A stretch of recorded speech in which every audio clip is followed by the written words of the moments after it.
नमः संस्कृताय UP TGT की परीक्षा का जो विज्ञापन है बहुत ही जल्द आने वाला है, ऐसा समाचार पत्र और अन्य माध्यमों से हम सभी को पता है।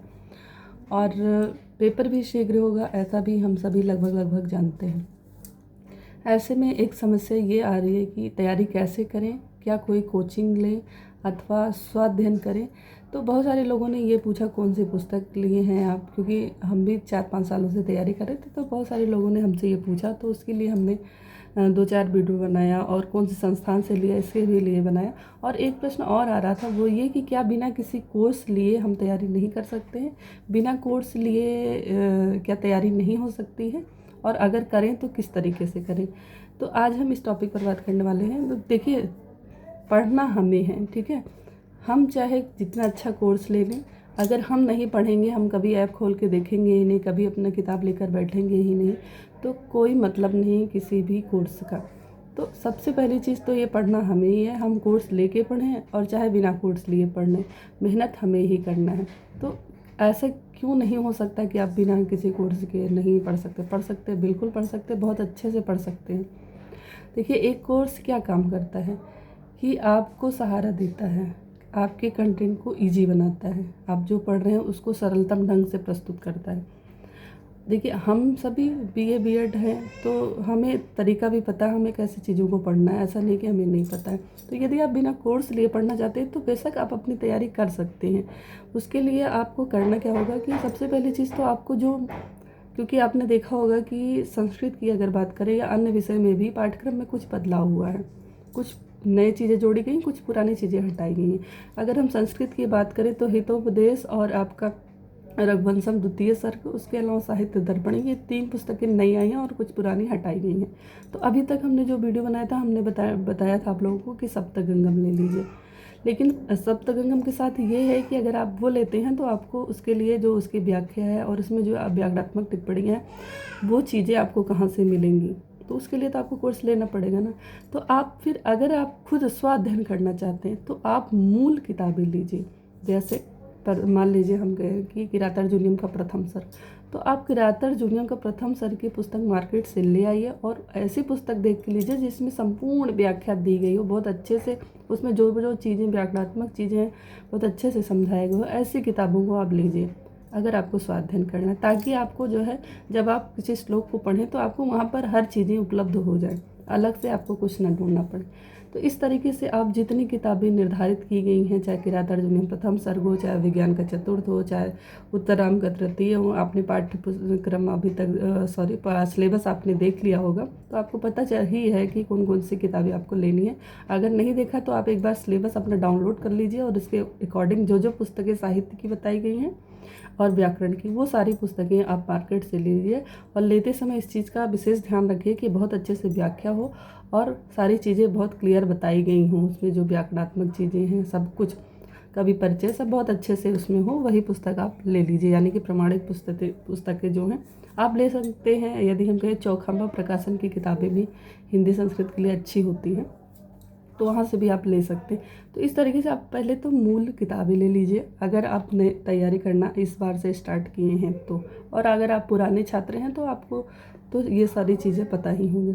स्टार्ट आप करिए रघुवंशम से।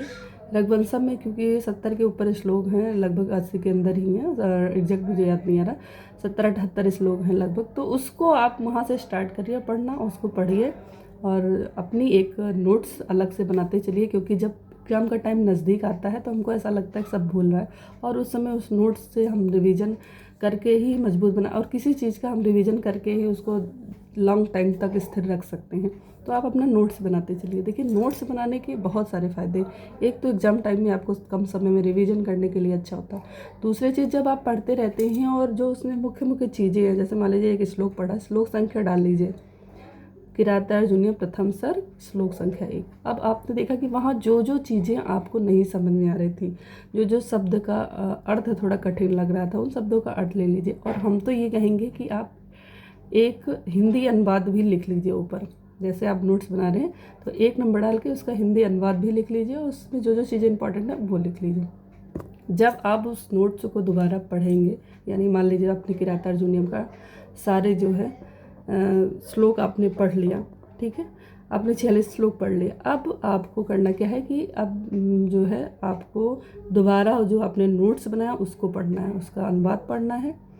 यानी कि सब जो आपका श्लोक दिया किताब से पढ़ना, अनुवाद पढ़ना है, क्या क्या चीज़ें इंपॉर्टेंट थी वो आप जब पढ़ रहे हैं ना श्लोक, तभी आपके दिमाग में आने लगेगा अच्छा इसमें ये विभक्ति है, इसमें ये लकार है, तो मानिए कि आपकी तैयारी अच्छी है। और जो चीज़ें आपको भूल रहे उसको हाईलाइट कर लीजिए अपने नोट्स में। हाईलाइट इसलिए कर लीजिए कि आपको ये याद रहेगा कि ये हमसे नहीं बन रहा था पढ़ने के बाद भी ये हमसे नहीं बन रहा था, और उसको बार बार आप रिवाइज करते रहे। और जब टाइम नज़दीक आ जाए, 10 दिन 15 दिन 20 दिन बचे, तो उस समय उसको ज़्यादा आप कोशिश करिए कि पढ़ें। तो इस तरीके से हर एक ग्रंथ का नोट्स बनाइए। व्याकरण के लिए आप ये कर सकते हैं कि जैसे संस्कृत व्याकरण प्रवेशिका चलती है, तो आप एक ग्रंथ के साथ संस्कृत व्याकरण प्रवेशिका को भी लेते चलिए, ताकि जो है आपका व्याकरण का भी हिस्सा कवर होता रहे। और इस तरीके से आपने देखा कि जीके जीएस भी है, तो 1 घंटा जीके जीएस के लिए भी आप निकालिए, एक ग्रंथ व्याकरण और जीके जीएस के लिए 1 घंटा, इतना डेली करते चलिए। और देखिए बिना कोर्स के ऐसा नहीं है कि आप नहीं सफल हो सकते हैं, आप बिल्कुल सफल होंगे। और पढ़ना हमें ही होता है, चाहे हम कोर्स लेके पढ़ें अथवा ना पढ़ें। कोर्स का कार्य क्या है? कोर्स लेने से हम किसी चीज़ को बहुत मतलब हमको एक सहारे का काम करता है। जैसे अंधे की लाठी होती है ना, तो वही चीज़ कोर्स करता है कि वो हमको सहारा देते हैं, जहाँ जहाँ जाते हैं वो उसी सहारे पर हम आगे बढ़ते रहते हैं। तो बस वही एक चीज़ होता है। और किसी भी चीज़ को वो सरलतम ढंग से प्रस्तुत करते हैं तो हमें अच्छे से आने लगती है। और कहीं ना कहीं भाई वो विशेषज्ञ के द्वारा ही पढ़ाया जा रहा है, और उनको कई सालों का एक्सपीरियंस है, तो हमसे बेहतर उनको पता है। तो कई बार कुछ चीज़ें जो हमको नहीं भी पता होती, वो बहुत अच्छे से क्लास लेने का तो यही फ़ायदा होता है ना, वो चीज़ें हमको बहुत अच्छे से कंफर्म हो जाती हैं। बस इतना ही है।